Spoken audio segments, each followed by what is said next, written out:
वित्त मंत्री निर्मला सीतारमण 23 जुलाई 2024 को मोदी 3.0 कार्यकाल का पहला बजट पेश करेंगी। केंद्रीय संसदीय कार्य मंत्री किरण रिजिजू ने सोशल मीडिया एक्स पर एक पोस्ट के जरिए इसकी जानकारी दी है। उन्होंने कहा कि केंद्रीय बजट 2024 23 जुलाई को पेश किया जाएगा और बजट सत्र 22 जुलाई से शुरू होगा।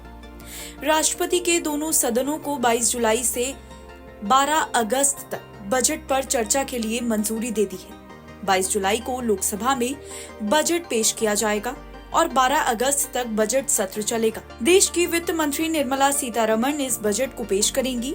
मोदी के नए कार्यकाल के इस बजट से लोगों को बड़ी उम्मीदें हैं, खासकर मिडिल क्लास का टैक्स में छूट, महिलाओं को सशक्त बनाने के लिए योजनाएं, किसानों की आय बढ़ाने और युवाओं के लिए रोजगार के अवसर देने की घोषणा हो सकती है। विशेषज्ञों का भी मानना है कि 23 जुलाई को निर्मला सीतारमण कुछ बड़े ऐलान कर सकती हैं। Infrastructure, manufacture, auto, green energy, real estate और एग्रीकल्चर सेक्टर्स के लिए बड़ा बजट जारी किया जा सकता है। वहीं रेलवे और रोड एंड ट्रांसपोर्ट के लिए भी पिछले बजट की तुलना में ज्यादा अमाउंट दिया जा सकता है। तो वहीं दूसरी ओर जेडीयू नेता केसी त्यागी ने बजट पर क्या कहा है, आइए सुनते हैं। चाहते हैं कि मोदी सरकार का जो बजट सत्र है वो सफलतापूर्वक संचालित हो, विरोध पक्ष को अपनी बात रखने के साथ साथ सदन की कार्रवाई चलने देना चाहिए। राहुल गांधी मणिपुर जा रहे हैं और जो लोग रिलीफ कैंप्स में रह रहे हैं उनसे मिलेंगे।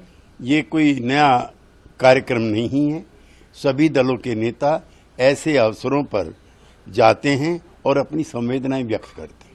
कांग्रेस लीडर पी चिदम्बरम का कहना है कि बाईपास हुआ था जब न्यू क्रिमिनल लॉ की बात चल रही थी, जब लाए गए। भारत सरकार ने, गृह मंत्रालय ने सभी संबंधित विभागों से विचार विमर्श करने के बाद ही नया कानून बनाया है।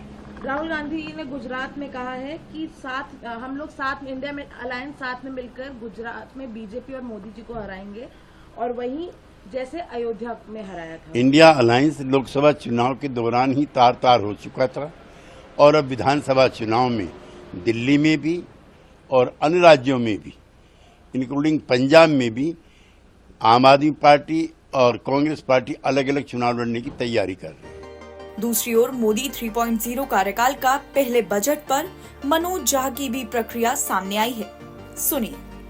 देखिए, यूनियन बजट को लेकर के तो मैं क्या कहूँ, संदेश भी मैंडेट का साफ है और मैं लगातार जब कभी बजट सत्र होता है तो मैं जो भी फाइनेंस मिनिस्टर हूं उनसे कहता हूं कि एक बार आर्टिकल 39 को देख लीजिए।